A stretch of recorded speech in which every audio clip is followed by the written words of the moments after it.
I'll now call to order the virtual meeting of the Planning Advisory Committee. I'll begin by reading the land acknowledgement statement.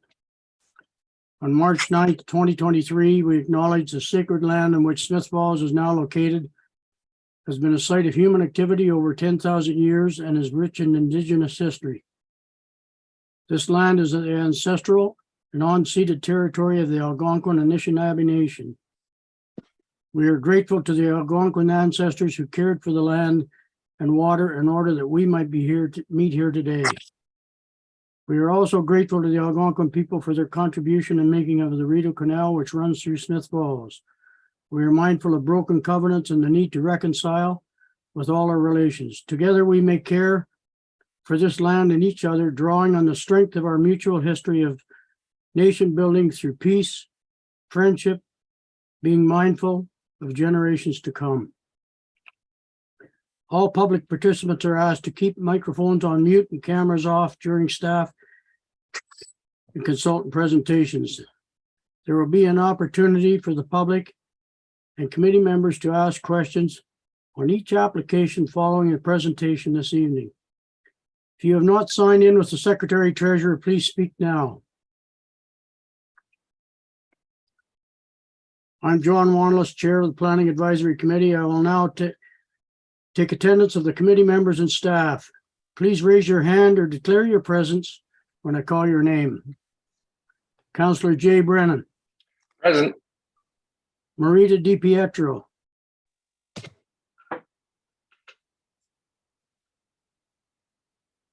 Here. Stephen McGuire. Present. Yvonne Robert.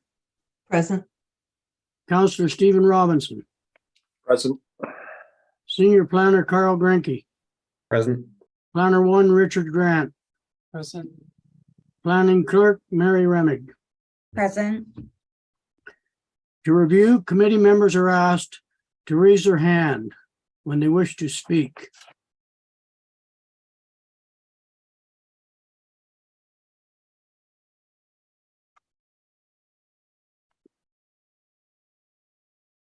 Item 2 on the agenda. Can I have a motion for approval of the agenda? Moved by Jay, seconded by Stephen. All in favor? Carried.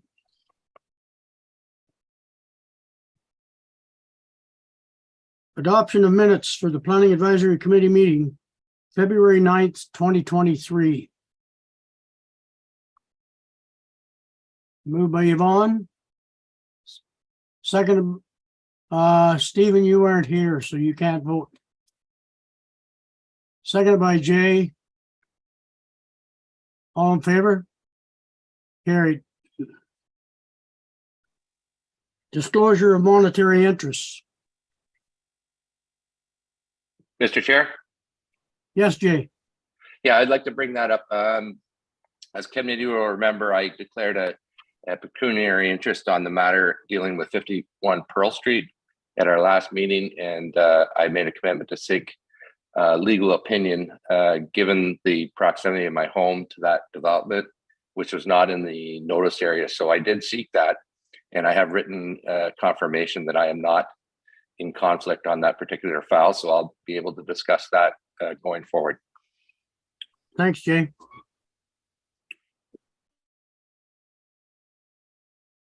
I'll now move into the public meeting. Yeah, Mr. Chair, I think committee member Robert had her hand up there. Yvonne?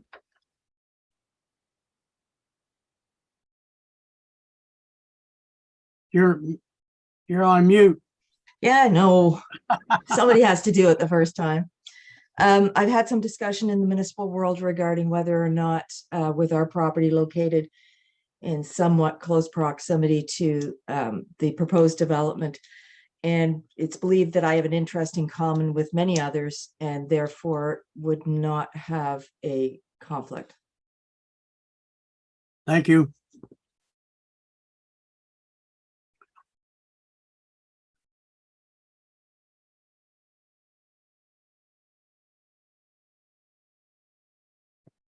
I now open the public meeting portion of the Planning Advisory Committee meeting. Applicants, agents, and members of the public logged in to participate in the public meetings are asked to please keep their microphones on mute and cameras off until called on by the chair.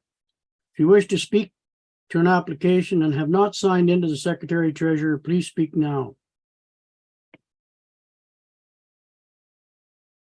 The purpose of the public meeting is to consider 3 applications before us. Minor variance application MV 32-04 for 8 Cedar Road, which proposes relief from the zoning bylaw to permit a reduced interior side yard setback for an attached carport.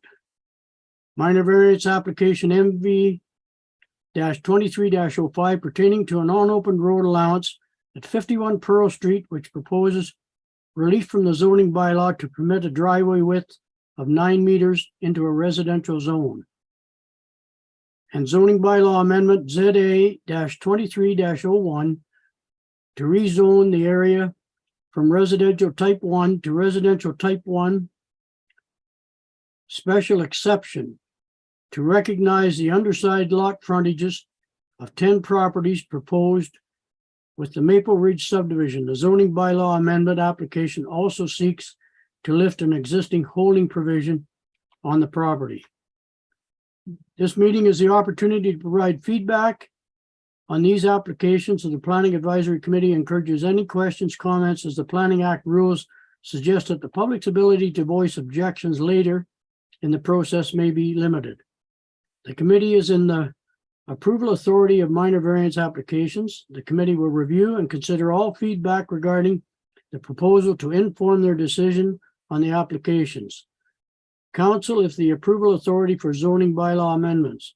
The committee will review and consider all feedback regarding the proposal to inform the recommendation to council.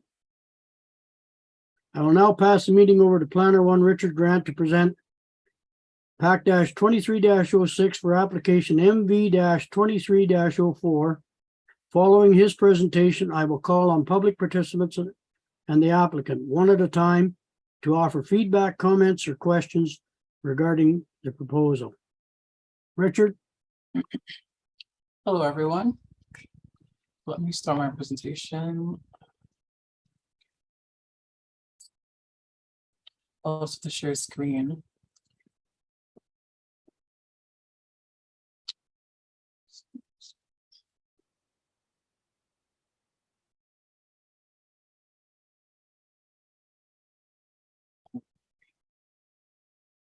What screen am I sharing? Am I sharing? Can you see my presentation or no? Yeah.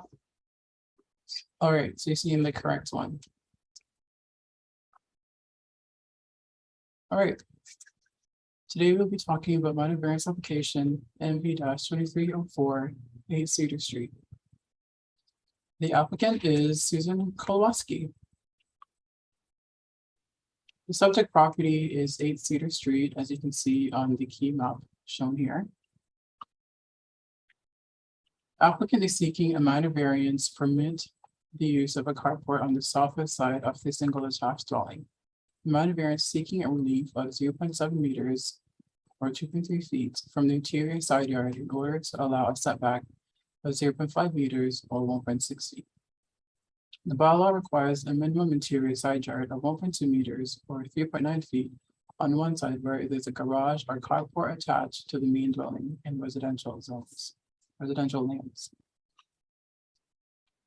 Here we have a site plan that was given to us by the applicant, which demonstrates the existing building and the proposed garage on the southwest side, as well as showing just a topographic view of the subject property. The request to allow a setback of 0.5 meters or 1.6 feet will facilitate the proposed carport. The carport measures 3.6 meters wide and is 6 meters in height, with a sloped roof that will run along the property line to the southwest side. The carport has an open configuration that would allow access to the rear of the property as well as the driveway. And here we can see an elevation of the proposed structure. And we can also see from the site visit taken on the 27th, where of the subject property, and the car on the southwest side is where the proposed carport will go. As you can see, they're in a residential area along with other single detached homes in the same area. The purpose of public meetings is to involve the community in considering a change in land use rules and regulations for a given parcel of land, such as the one we're talking about today. Now, in terms of public feedback, we did not get any public feedback, but we got the department's feedback from Public Works and Utilities. The Department of Public Works and Utilities has no objections to the proposed developments. For development, they recommend a topographic survey as well as a phase 1 grading and drainage plan. They also recommend a phase 2 grading and drainage plan called an as-built survey that will be submitted to the building department before occupancy or final inspection. Low impact development stormwater management application is also to be used in mitigating stormwater runoff from the roof of the carport and installation of eaves troughs as part of the application. As per section 45 of the Planning Act, the application must meet the 4 tests to grant for the Planning Advisory Committee to grant a minor variance. The 4 tests will be discussed in the following slides. Application conforms to the general intent of the official plan because the requested relief enables the development to proceed as the requested relief enables the development of the proposed carport, which is a permitted use in residential lands. The proposed development does not change the residential use of the property, but rather enhances the permitted use. The proposed development does not present an anticipated impact on the character of the neighborhood or the functional use of the site and its neighbors due to the open configuration of the structure.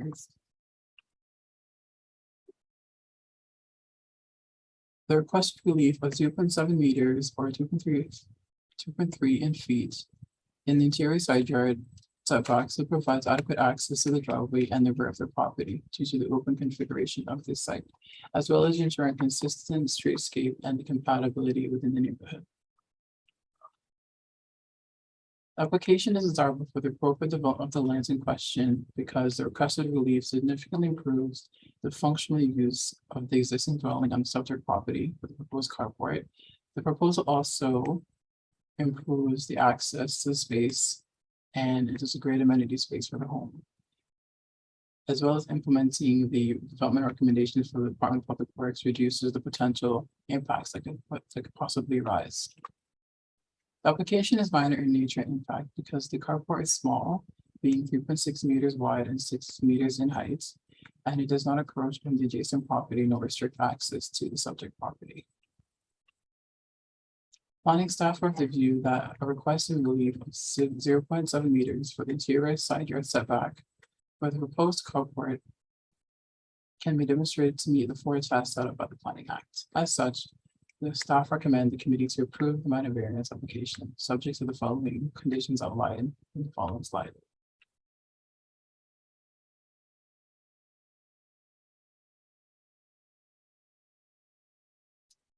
That's everything.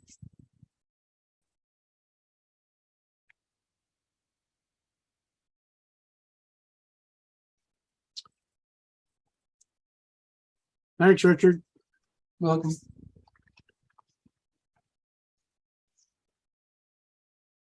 Okay, I'll now call on Susan. Do you want to say anything to the application? No, not really. I mean, it's just nice to have a carport. I think it's kind of basic in nature and it's certainly improved the function of my house. I'm getting older, so cleaning my car before heading out to work is quite a chore and it'll be nice to have. I thought the design was quite nice and it'll look good on the street. It kind of goes with what's going on the street already. Thank you.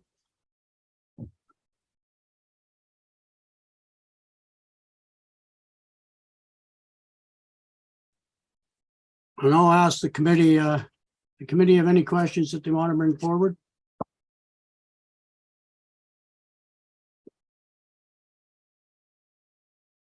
Jay?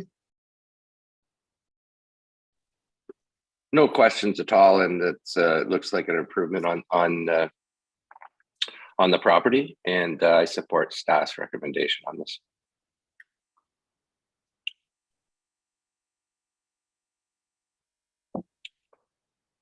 I have a couple of questions.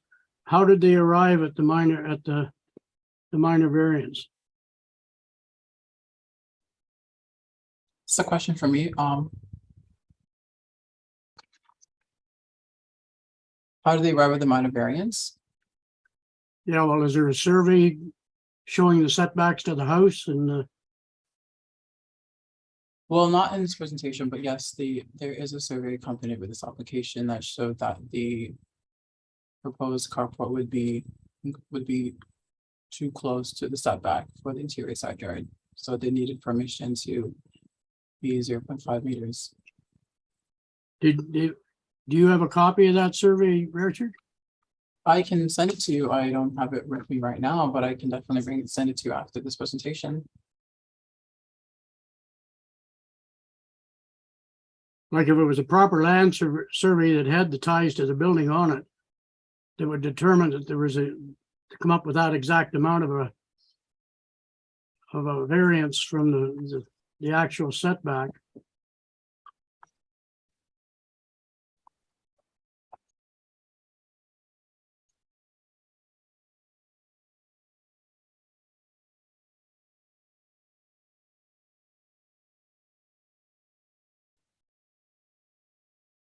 I'm looking for you right now. Just a second. Let's see if I can find one.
I do have a copy of the survey, but it's not scanned, so it's not, I don't have a digital copy, I should say. But I believe that the one does have follow the same plan for the survey.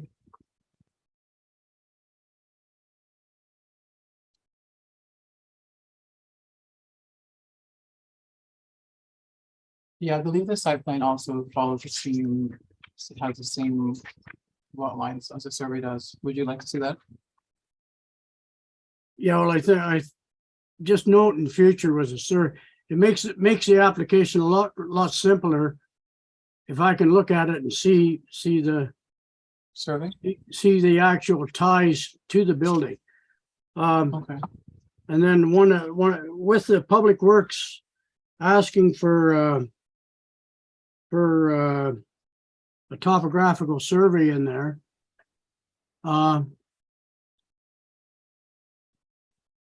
I think they should add in there to verify that the carport confirms with what the actual minor variance is, to have that shown on there too.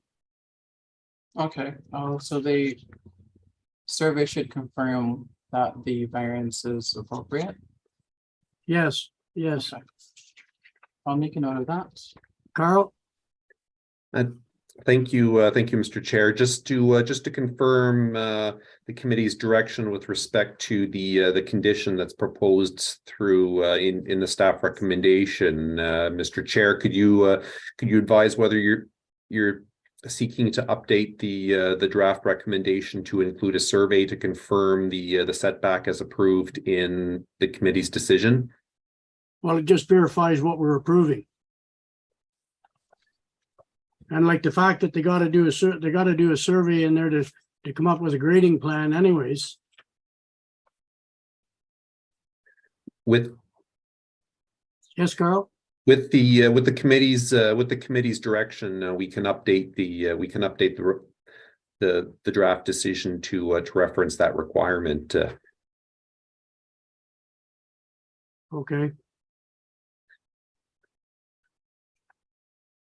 Any other questions?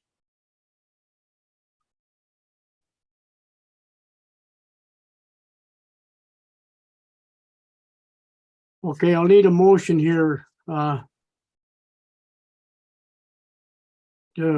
approve on the minor variance from the committee. Jay? I'll move it. Yeah. Seconded by Stephen. All in favor? Carried. Mary? Thank you, Mr. Chair. I just want to confirm with Councillor Brennan that that was with your modification.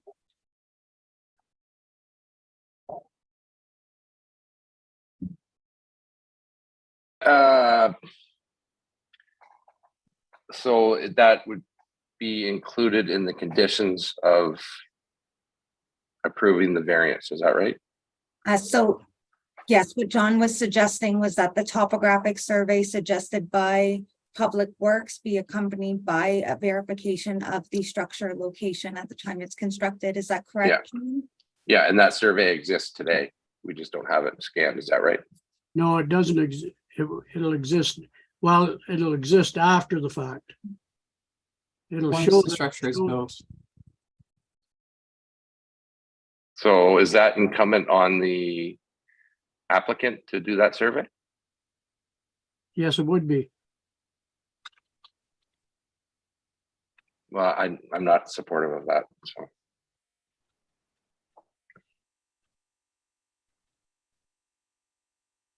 Well, if you don't have it, then you've got no verification on what the variance is.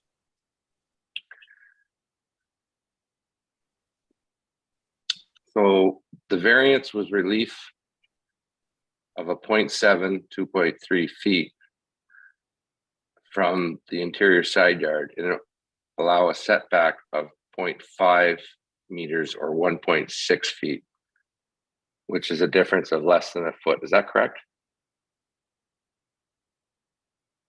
That's correct.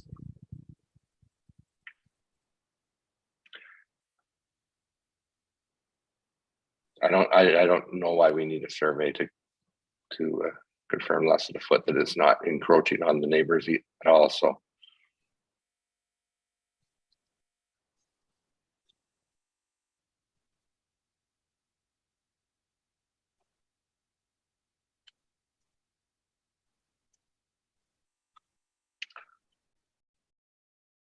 Yvonne? Mr. Chair, I can see the rationale behind having the survey done once the structure is built, because it's very close to the neighboring property. And Yeah. just to confirm that at the date of building, it confirms with the minor variance as proposed, may save the municipality some issues later on down the line. Thank you, Yvonne. Stephen? I don't know if this is an appropriate question, so it doesn't have to be answered if it's not, but do we know the rough estimate of what the cost to the property owner is for that type of, if they're having to do a topographic survey anyways, what's the additional cost on getting the placements done? I have no idea.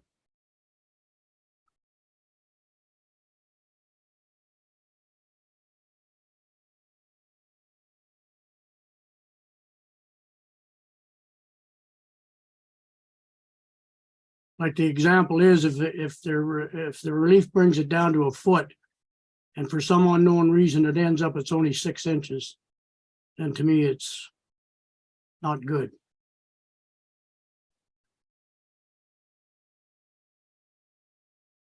I'm not against the carport being put in there. Let's put it that. Stephen,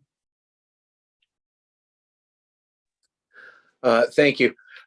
Richard, did you say that there is a survey on file? That's right, but it doesn't have the proposed carport. And it is only like on paper right now. It's not digital. Okay. Stephen, The survey that we currently have on file has the location of the structure currently and the distance from the lot lines. Does not have the structure, it does not have the proposed structure. No, but the existing structure, the within house. home. Yeah.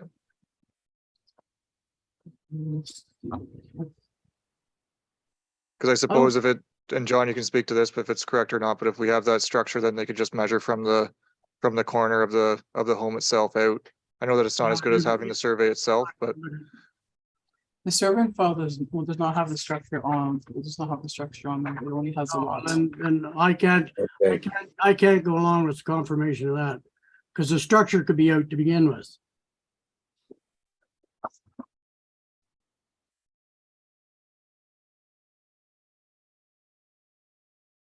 Yes, Susan? Okay, what I can say about it is that the building, I submitted building engineering drawings by the company called CDN, who was going to actually build the carport. And they're the ones who took the measurements. They measured from the house to, they're measuring along the fence. So, you know, the house was built in 1960. If the lot lines have changed over the last 63 years, I mean, that's always a possibility. But the measurements are in relation to the side of the house to the fence. So it's that measurement was going to the 12-foot wide carport is going to fit very close to the house and then have that little bit of space, the 0.7 or 0.5 meter away from the fence. So there's no chance of it. It's not going to be 6 inches. I just wouldn't Well, have, because the carport would have to be a lot wider. Well, from experience, you mentioned a fence, Yes. and I can show you surveys that I did over the years where the fence was out at half a foot or a foot, and the people measured from the fence, and it was totally wrong. And that's the part. The fence may not be right on the lot line. The lot line may be inside it. The lot line may be outside it. I don't know. And if it's been there since 1960, questionable. Not the fence is relatively, the fence has not been there that long. I just mean the house, but the house was built in 1960. Yvonne? I was going to ask staff, if I may, on that survey that you have, does it indicate the fence? Some surveys in the rural area anyways, sometimes indicate fences along there. And currently the survey file does not indicate the fence. It only indicates the lot lines. Yeah. So it's very vague in terms of the structure and the fence. Stephen? is the topographic survey required before construction begins? Or is it only required following? I would, my impression of it is, the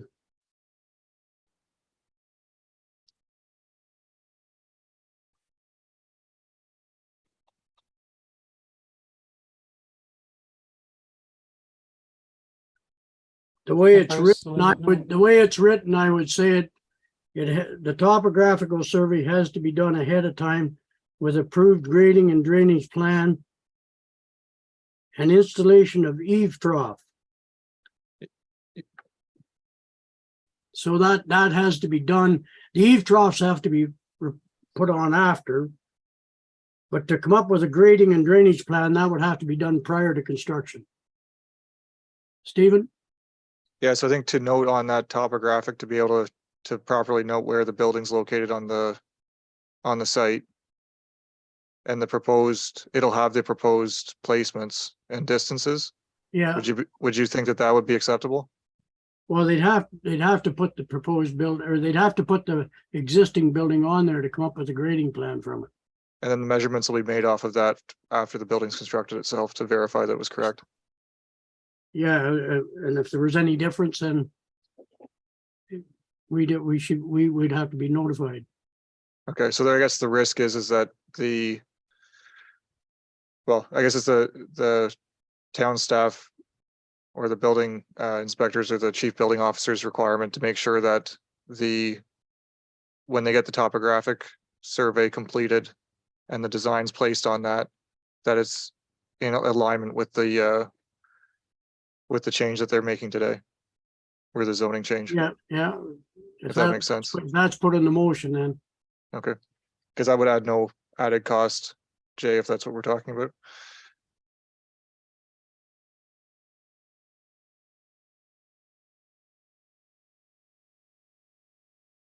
Susan?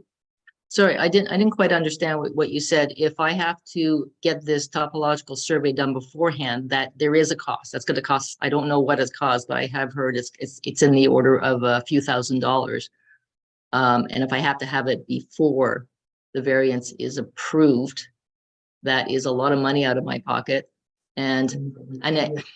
Well, it would be. I understand your concern about like where the house is and where the property line is, but that fence isn't moving. My neighbor's not going to move his fence, and I'm not going to move his fence. He's got a garage right next door within, I don't know, a few feet of that fence. Like, that fence isn't moving, so placement of the garage is going to be, inside the fence. Like, that's not going to move anywhere. I mean, I guess I don't know. I mean, we would have to assume that somehow my property line has shifted over by what, 1 or 2 feet to cause a real problem. I can't say that. I don't know. But is that what your concern is, that you think Well, maybe I the don't know property whether- line has shrunk or something? And that, I don't know where the fence is, but like the grading plan, according to what's the conditions are here that they're asking for, is that the grading plan and a drainage plan be done. And the only way you can do that is prior to construction. Carl? Thank you, Mr. Chair. Just to confirm for the committee's information, typically as part of the building permit application and the interdepartment review of a building permit application, the town's public works department looks for grading and drainage information to associate any new construction or addition to an existing building. So this isn't directly attributable, regardless, even if the minor variance application wasn't required, even if everything was moved over a few feet and the carport complied with zoning, then it is highly likely that the Public Works Department would have been looking for that grading and drainage plan anyway to support the building permit application. So in this case, that comment came from the Public Works Department simply to reiterate that requirement would be administered through the building permit process, and then outline a couple of different provisions with respect to the eavesdrops. But the committee, I guess the first question for the committee is the committee comfortable with the 0.5 meters that's proposed? And then following that, I think the next, with respect to these the conditions, it's simply a matter of verification and what needs to be done for verification afterwards through the building permit process administered by the building department staff. Jay? Yeah, as I said before, I'm supportive of this application and staff's recommendation as written in the report. Stephen? And I concur with Jay based on what Carl just told me. I'm comfortable with that setback.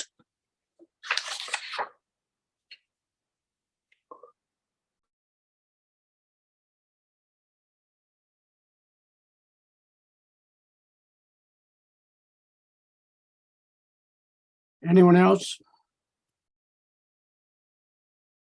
So you wanted to go ahead with no verification on where it ends up? Is that what I understand?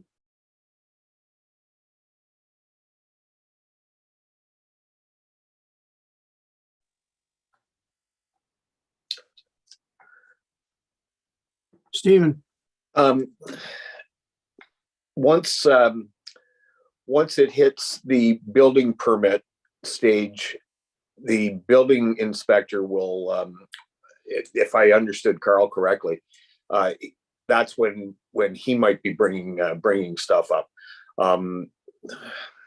Kind of what I got from Carl was that they were asking us if we were comfortable with the proposed setback. That's what I took from it, John. Anyway.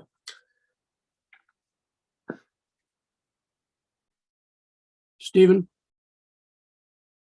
I think, so the way I understand it as well is that we approve the distance today, or the change, or anyways, we approve the request today. I think the added on that would fix or address John's concerns and not add any cost or any work for the homeowner is to just add on that the placement's verified, or like the distances are verified while they're doing their topographic survey. So they get approval to move ahead and start doing the work. They get their topographic survey done. The topographic survey has the distances on it. And then the building inspector goes and checks and makes sure that that's correct. And it has to align with the variance that we're approving today. Today, the variance gets approved so that the homeowner can move forward. Does that make, then that's the way I'm understanding it. I'm supportive of that. everybody in favor of that? I'd like to hear staff on that point. Good point, Stephen. Carl? Mary? Sorry, Mr. Chair. So I do want to point out for the committee's information that the town's building bylaw does allow the building inspector to use their discretion at the time of final approval of a building permit to ask for a building location survey if they feel that it's been constructed too close to the property line, or if there's a concern of that nature. So there is that discretion under another bylaw. But just to confirm the committee's previous understanding, Carl, it did sound like everyone was on the same page in terms of what the internal process is, the grading and drainage plan, topographic survey, as well as an as constructed survey. That is something that is relatively typical in the building permit process and is supported by the building bylaw. The difference, I guess, in this case is that because we triggered a minor variance, oftentimes we try to reiterate those conditions as a condition of the minor variance.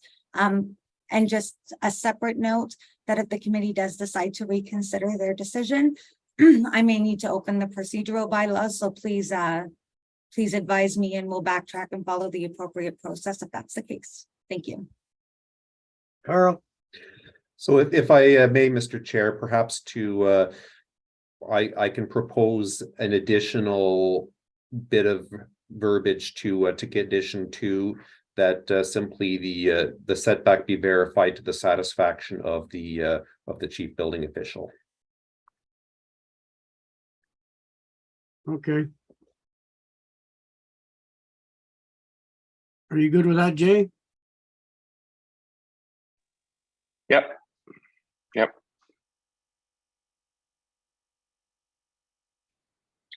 Have you got that wording, Mary? So I would like to confirm that the committee is looking, so we have a motion on the floor which passed. It was moved by Jay and it was seconded by Councillor Robinson. So I'm just taking a look at this now. And if the committee would like to reconsider, we have to have an agreement by 2/3 of the committee to reconsider the motion. And then we would have to rescind the motion and put a new motion back on the floor. Yvonne? Just a suggestion, perhaps, rather than going through that process, what if it was just a separate motion to add to the current motion, rather than rescinding the former, doing the same 2 conditions and adding that last bit? Yeah.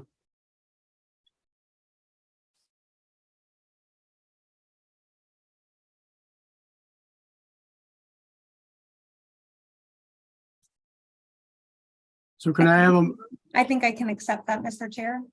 okay, can I have a motion then for the addition to the original motion?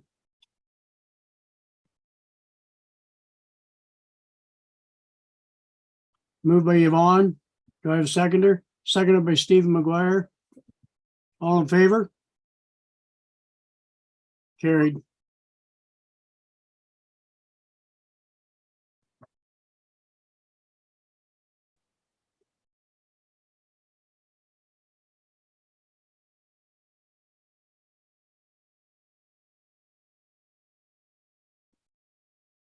Thank you for attending and participating in the public meeting of the application MV 23-04. Participants that have not signed in and required further notice regarding the applications asked to please reach out to the planning clerk, Mary Remig, the town hall. Appeal rights are prescribed by the Planning Act and will be outlined on the notice of decision. If you have any questions on this application or the process, I invite you to get in touch with planning staff. We will now move on to the next public meeting on the agenda. And I'll pass it over to Richard Grant to present a report on PAC 23-07 for application MV 2305. Following the presentation, I will call on the public participants and applicant one at a time to offer feedback, comments, or questions regarding the proposal. Richard?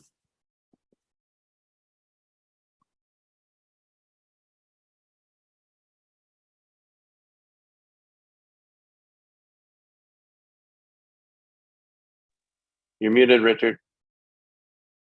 Can you hear me now? Okay, You're so okay let us discuss the minor variance application MV 2305. Sharing my screen. Okay. The owner is the town of Smith Falls and applicant is Andrew Howard on behalf of the town. So right now we're looking at a zoning map of the proposed unopened road allowance between 49 and 53 Pearl Street, which is zoned residential type 1, which is the blue section right there. And the large pink that's bordered in green is the proposed 128 unit long-term care facility that is zoned type 1 dash holding, which is I-1H. So this zoning map really just shows a distinction between the two areas, the facility in pink and the unopened road allowance in yellow. Applicant seeks approval for minor variance from section 4.28.8 ingress and egress of the town zoning bylaw to accommodate a 9-meter wide driveway proposed to be constructed on an open town-owned road allowance located between 49 and 53 Pearl Street. The driveway is intended to provide access to a 128 units long-term care facility that is proposed to be constructed on privately owned land to the rear of the road allowance. The bylaw permits a maximum entrance of 6 meters for developments occurring in residential zones. As such, a relief of an additional 3-meter width for the driveway is being requested. Here we see the site plan that came along with the application, which shows the 6-meter width and the proposed 9-meter width for the road allowance right here. So this road allowance is what will facilitate passage into the proposed long-term care facility on the other side. In January 2023, Jim Parton submitted a site plan application for the proposed long-term care facility. The proponent proposes to develop a single-story long-term care facility known as Broadview Long-Term Care Home with access provided by a single-lane private driveway. Access to the site will be facilitated by the proposed road allowance that is currently town-owned. The proposed long-term care facility is owned 5.5 hectares or 13.6 acres of the larger 14.3 hectare or 35-acre property. In July 2019, Council approved the zoning bylaw amendments 100 66-219, which rezoned the 5.5 hectare parcel from residential and future development to institutional special exception. The special exception criteria are as follows. Firstly, a 200 bed limit in the long-term care facility. Secondly, permitted institutional uses are limited to assembly hall, home for the aged, institution, medical clinic, nursing home, and a religious institution. And thirdly, the protection of the existing vegetation adjacent to the existing residences within a 10-meter no-chat setback, except for an access way. The approved zoning was accompanied by a holding provision, which meant that a development could not proceed until certain criteria established by council were fulfilled. The holding provision criteria are as follows. Firstly, permanent legal access to the property is obtained by a closure and acquisition or leasing of one of the existing undeveloped public road allowances. And secondly, execution of a site plan control agreement implementing the appropriate engineering, design, and environmental work. As articulated by the applicant, amount of variance required to increase the width of the driveway from 6 to 9 meters by seeking a relief of an additional 3. As the subject property is currently zoned residential but serves an institutional purpose. It should also be noted that the application presented only speaks to the use and function of the proposed driveway width, the merits of which should not be conflated with that of the long-term care facility. 2 municipal road allowances govern access to the site. Both municipal road allowances were originally intended to serve as access to the subdivision across the land, but was never developed. The application currently put forward speaks only to one of the 2 road allowances. The second road allowance is not part of this application process. So here we can see a site visit which happened on the 27th of February, which shows the unopened road allowances that is situated in a residential zone. On either side of the property are 2 single detached dwellings. And leading to this unopened road allowance is a woodlot, which is going to be the proposed site of the long-term care facility.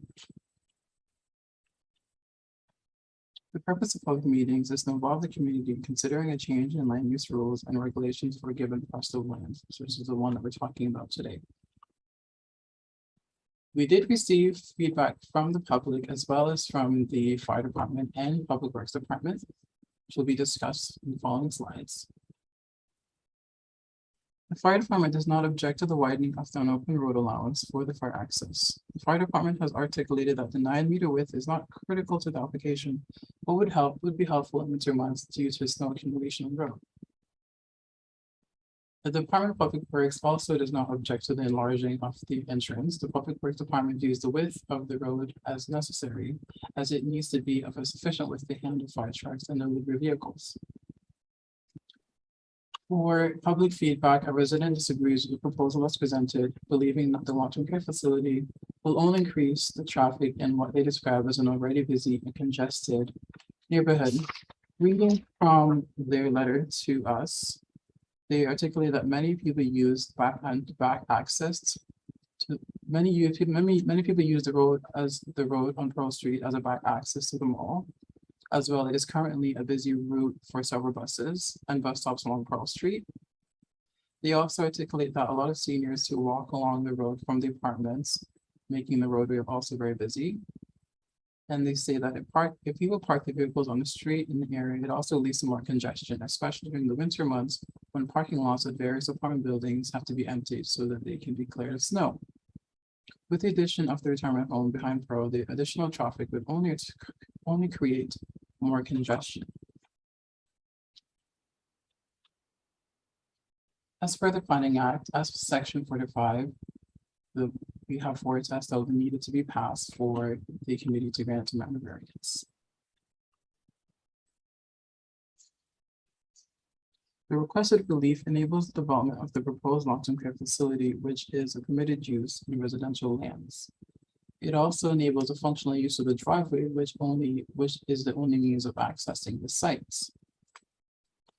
A traffic brief produced by Castle Glen Consultants, which was part of the site plan application given in January 2023, says that there will be negligible traffic impact as a result of the proposed developments.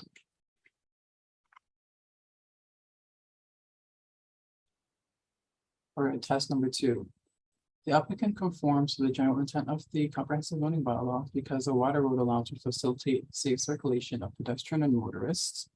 The institutional nature of the long-term care facility necessitates a wider driveway to accommodate emergency vehicles and personnel, as well as larger size vehicles. Test number 3, the application is considered desirable for the appropriate development because it will facilitate the development of the proposed long-term care facility, as the road allowance is the only way of accessing the site.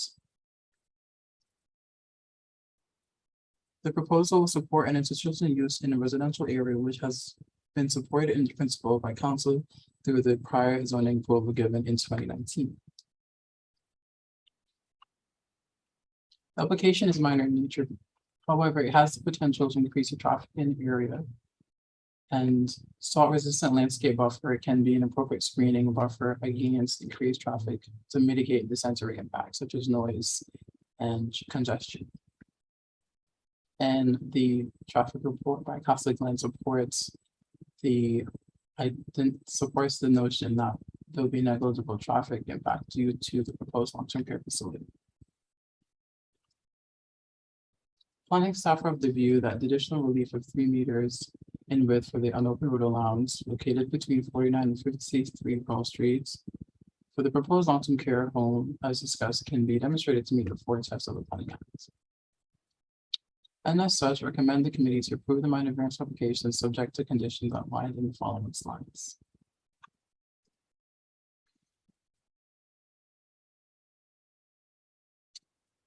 That is everything. The end of this presentation. Let me stop sharing my screen and giving it back to you, John Mullins. Thanks, Richard.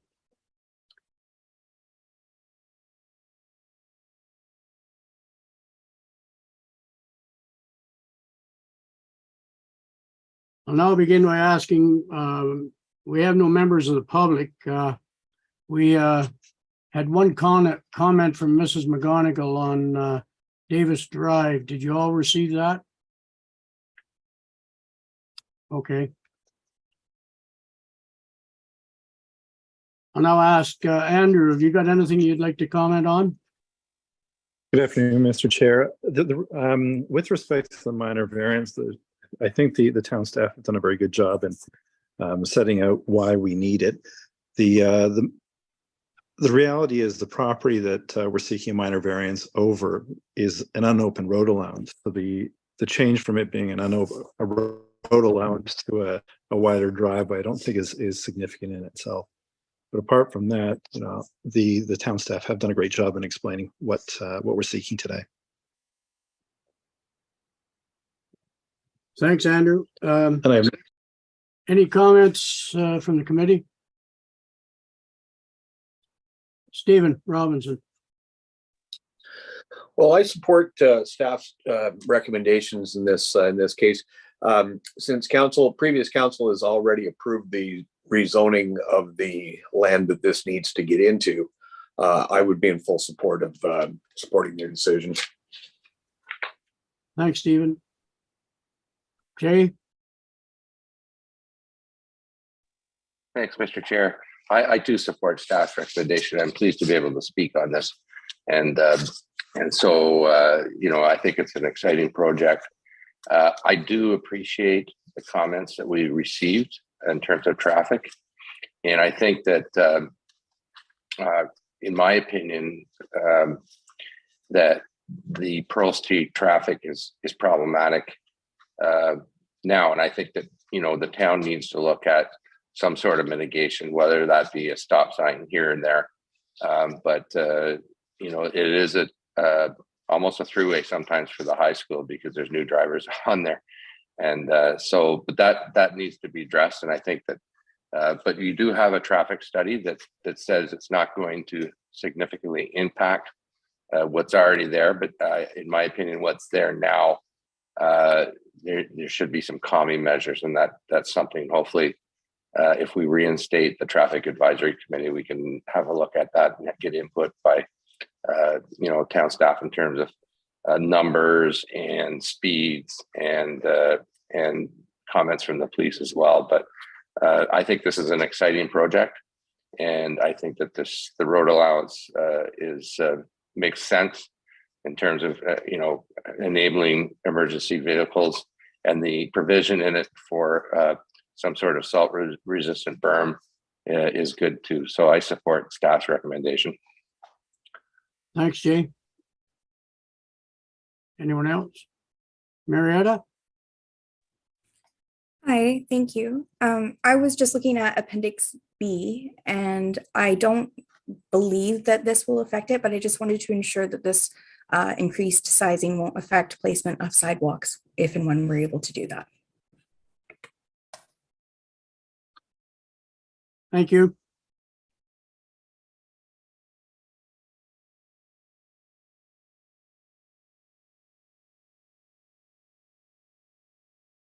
Okay, if there's no more questions, I'm in favor of this. It's Carl.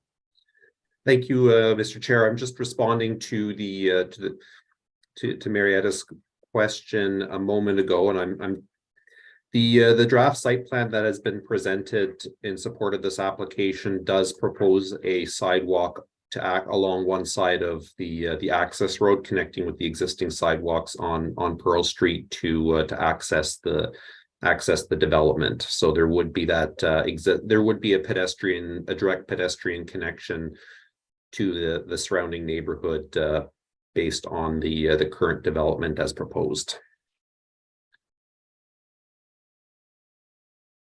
Thanks, Carl.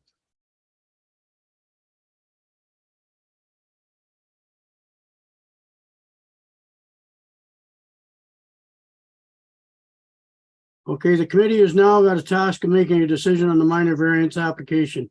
If the committee is ready to do so, I will now entertain a motion for application MV-23-05. Moved by Stephen Robinson, seconded by Stephen McGuire. All in favor? Carried.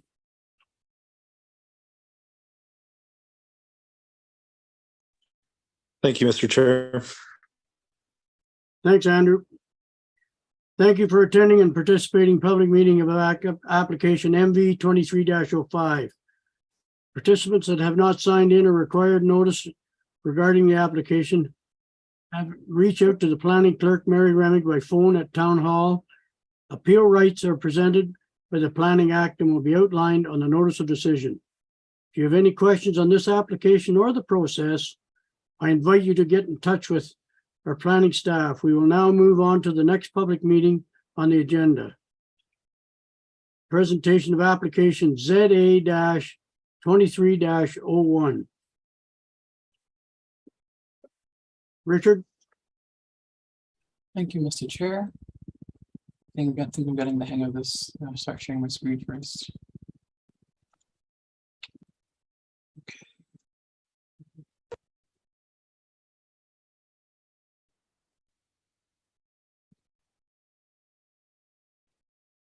Awesome.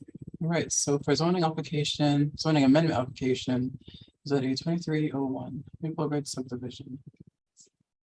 Owner applicants 734230 Ontario Limited, or also known as Campbell's Trucking Company.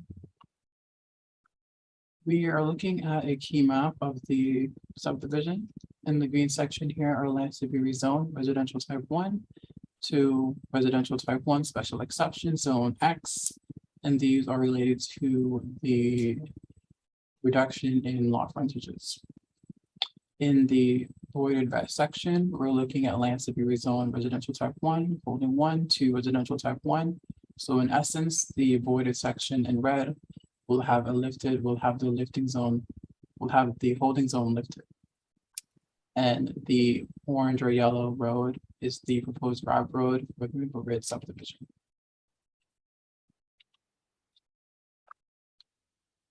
On December 2022, the town received an application from Xander Blanc on behalf of the Ontario Limited Trucking Company, on behalf of Campbell's Trucking Company.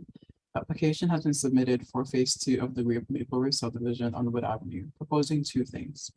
1, to lift the residential type 1 holding zone on parts of the phase 2 and phase 1 and phase 2 lands, Currently, the Maple Ridge subdivision lands are zoned residential type 1.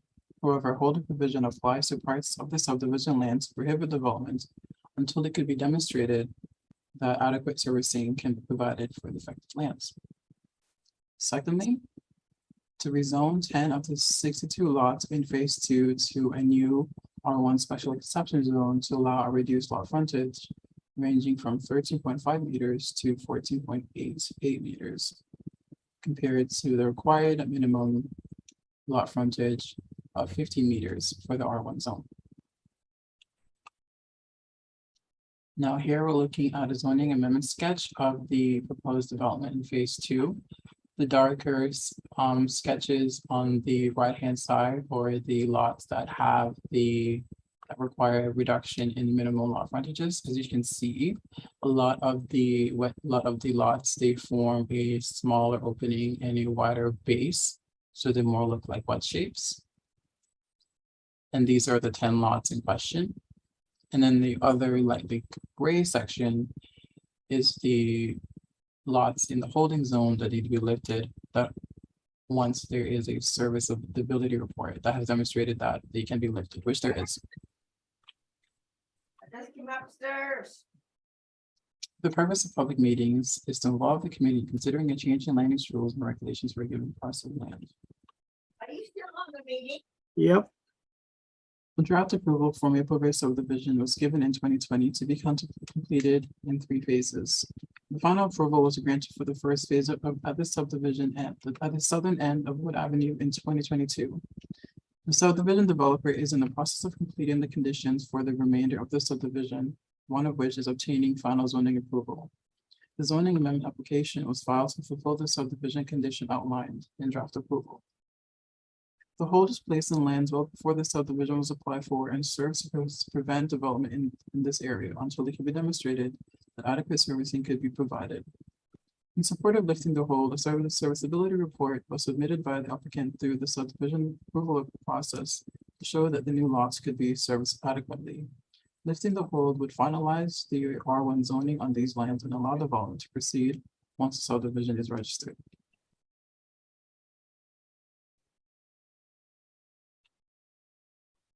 Now here we look at the zoning map and we can see the lots and the size of lots, and you can see in how they are deficient. This is more or less a visual description of what is trying to be achieved in the minimum lot frontages.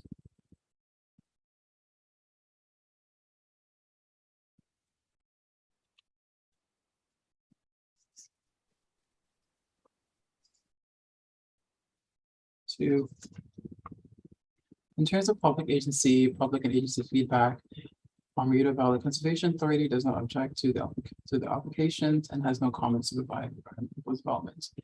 The Department of Public Works and Utilities supports application as proposed, subject to final review of the servicing report currently being reviewed by ABB Engineering.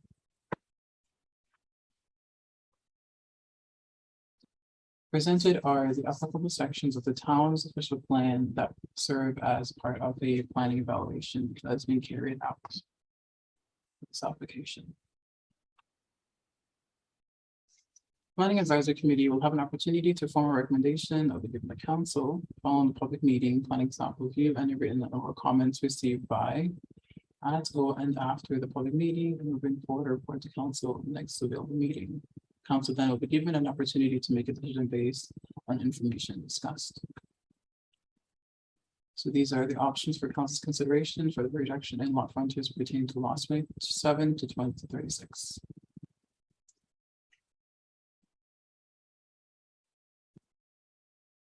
And that is the end of this presentation.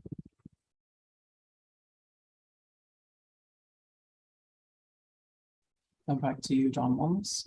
Thanks, Richard. Any comment? I'll now, we have no public participation here at all, so Chris, would you like to speak on the?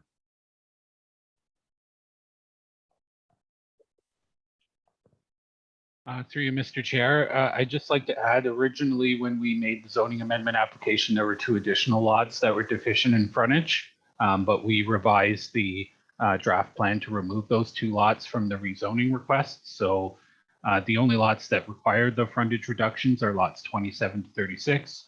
And as Richard stated, these are some of the largest lots in the subdivision. The reason they have deficient frontage is they're just on a bend in the road. It looks like the bend was given a slightly wider radius to give a little bit more frontage, but overall, some of the lots are still deficient. And then the rezoning to lift the hold should be relatively straightforward. I don't think we need to comment any further on that. Thanks. Yeah, I had a question as to why I did the original draft plan on this and we had no shortages in there at all. But the road design has changed quite a bit, but it was set in at parallel with the cemetery. And it had a wider radius at the top end of it, which pushed the frontages back. The lots weren't quite as deep as what they're showing there.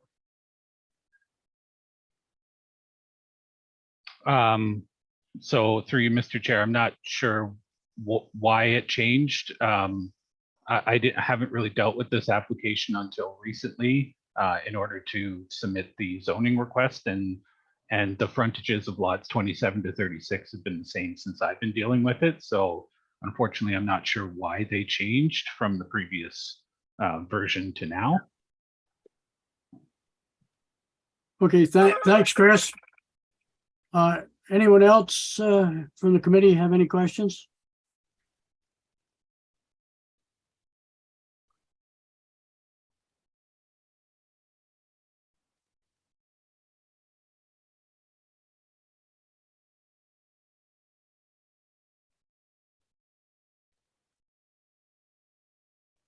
Okay, I'll now ask the committee if they're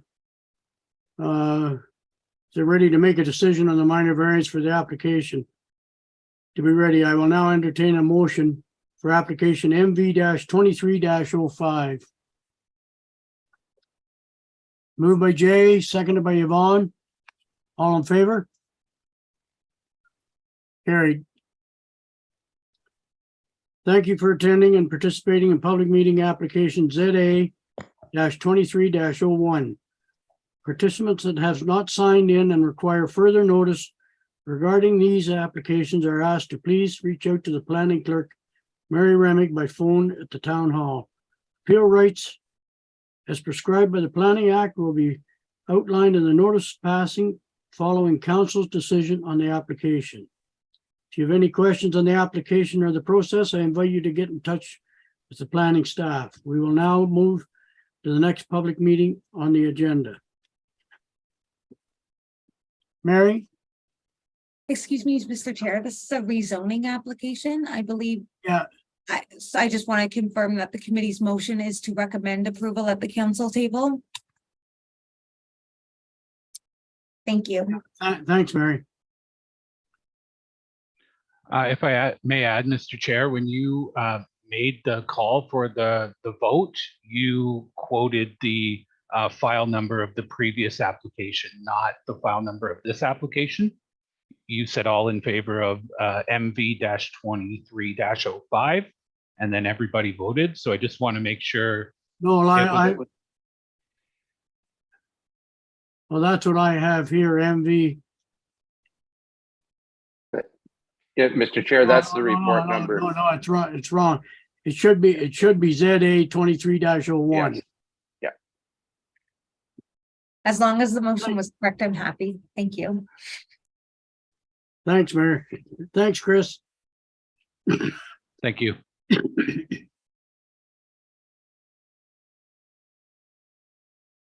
This concludes the public meeting portion of the Planning Advisory Committee. We will now move on to the next item on the agenda.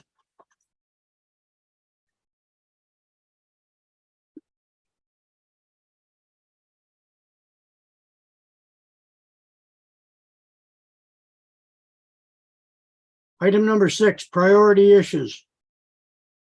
PAC 23-02. Site plan application, SP 23-01. Carl?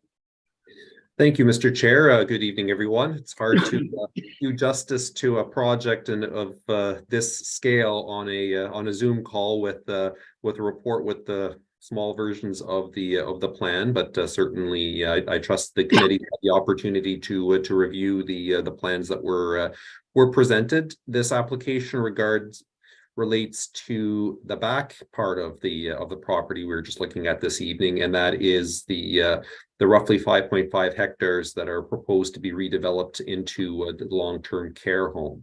So the town has received a site plan application at the beginning of this year for that development. The site plan application includes that portion of the municipal road allowance that the applicants are going to be proposing to acquire from the town, and that includes the driveway width that has now been approved.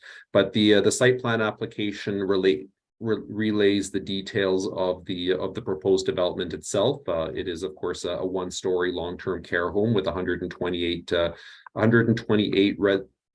units within there, as well as amenity space, dining rooms, and of course supportive and administration accommodations there. Parking is we have adequate parking that's required by the zoning bylaw here, and there is a fairly substantial amount of landscaping and screening that's proposed as part of the development.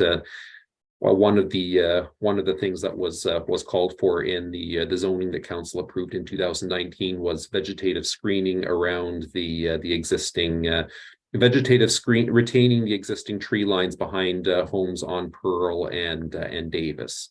So that certainly this is a heavily forested site, and it is our interest to work with the developer to ensure that as many of those trees are retained. You can notice that there's concrete walkways around most of the way around the facility. The site plan has also been supported by drainage, stormwater management, and of course servicing plans. They are proposing to hook up to Pearl Street, and landscaping plans are of course detailed there. On the at this point, staff have provided the first round of comments to the applicants on the applications. They included comments from the planning department, as well as the public works department, with some fairly minor comments on the servicing and stormwater information, as well as comments from the fire department to ensure adequate access to all of the sites. So the proponents are working on that. In this report that's being presented here was originally made it onto the previous agenda, and outlined a couple of design considerations that and items that we're looking for direction from the committee. With respect to the entry design at Pearl Street, including the adequacy of landscaping, that was one item that I was looking for the committee's direction on, and certainly that was part of our comment to the applicant with respect to ensuring that there is some screening along the sides of those driveways to protect the neighboring residences. Also, the adequacy of the screening between the proposed long-term care home and the rear yards of neighboring residents. For the most part, those are being retained, but certainly if the committee feels that there should be additional screening or additional work to protect those residences, that's we can accommodate that in a subsequent draft. One of the things that was a little bit more, I guess, just looking at the long-term development of the overall region, there is as we can see from the site map, the 5.5 hectares that are proposed to be developed here are also connected to the site does extend on, the property extends in a couple of directions, one towards Percy Street that has easy access via a couple of other road allowances and potentially can be developed into a subdivision later. The other is further to the rear, further to the rear on the other side of the school. There is potentially an opportunity to develop that site. And certainly it's our interest to ensure that any development approvals we do here are not needlessly constricting development elsewhere on the property. But I think it's fair to say that based on the wetlands behind the feature, behind this development, it's difficult it would be difficult to put a road through there behind to connect the access road around that wetland and potentially service development at the other end. There's a lot of additional work that's going there, but certainly I'm interested in the committee's perspective as to whether that needs to be addressed in more detail. The development also did not propose any additional linkages off-site. All pedestrian and vehicular traffic would come in and out of that existing road allowance. If the committee feels that there should be either pedestrian or other linkages to Pearl Street via the other road allowance or potentially to the high school, then certainly I'll welcome the committee's feedback on that or any other items. But at this point, the application is underway and comments and review is underway. So I welcome any feedback that the committee any additional feedback that the committee may have on this application. Thank you, Mr. Chair.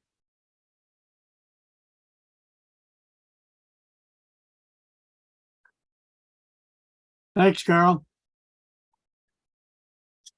Are you looking for a motion, Carl, here on? Carl? Yes, a motion would be helpful, just for the committee's information, based on previous Planning Act changes that came into effect last year, that staff had the delegated approval authority for site plan applications. These aren't presented to council for approval anymore. So at this point, it is an internal and technical process, but certainly if the committee does have formalized feedback that they'd like to provide as advice on the application, we will certainly entertain a motion from you. Okay, thanks, Carl. Any questions from the committee? Yvonne? I was somewhat surprised that there was only one access point for such a development. Is that if something happened, the emergency services couldn't get into one, that there'd be a secondary one? But I guess they haven't mentioned anything. So if the experts don't worry about it, I guess I won't either. Carl? No, that's a fair point, Yvonne. The fire department has been engaged on this process, and their concerns that they've expressed through the review process to date is ensuring that the back parts of the site that are a little bit more harder to reach from the existing roads are protected. So that the conversations that are ongoing between the developers and the fire department relate to the access around the site, but we have not heard concerns raised by them about the adequacy or on the number of accesses to the property. Thanks, Carl. There is another unopened access in there coming off of Pearl Street that falls within that property. That's correct. That could be utilized really if Jay, Yvonne?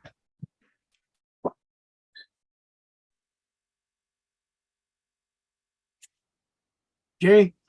Yeah, no, as I said earlier, it's an exciting project. I am, and I don't think it's incumbent on this applicant, but you know, for the town itself, there are lands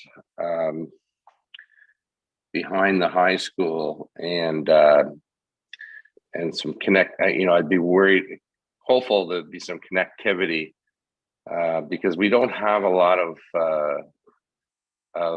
land left, and you know, there may be some potential because we're so close to Rita Lakes there of doing something along that rail line that connects to Jasper Avenue. But overall, and that was a good question about the second road allowance and what's going to become of that. And I assume that is town-owned land, and if we're not going to use it, we could make some money off it, maybe. Thanks, Jay. Anyone else? Carl?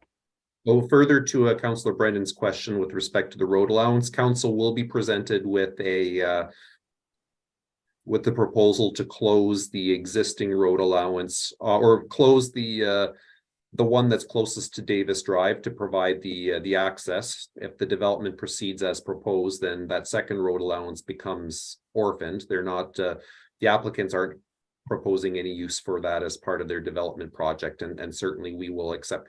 It is also a municipally owned road allowance, so we will be looking for council's direction on what to do with that one as well. Okay, I support this. Stephen,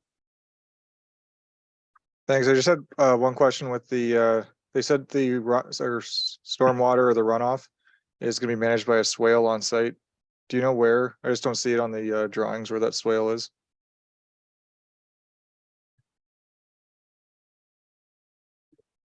Mr. Chair? yes, Carl. Yeah, I'm just looking for your authorization to screen share, please. Yes, Just give me a moment here.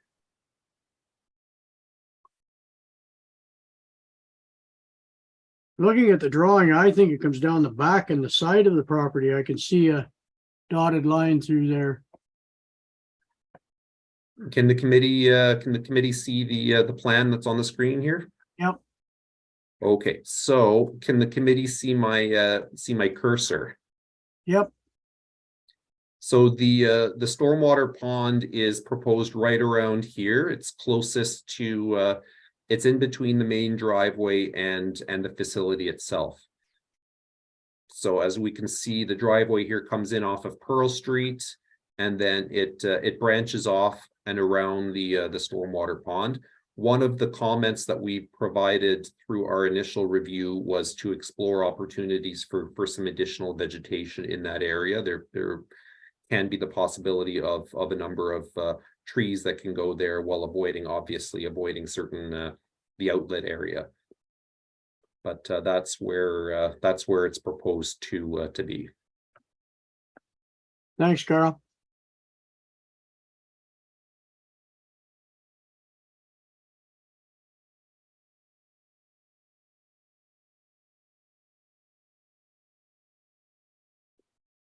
So can I have, Can you take that screen off, Carl? I can't see her. Okay, there now I see everybody. Can I have a motion then to regarding this? Yvonne, moved by Yvonne, seconded. Seconded by Marietta. All in favor? Carried.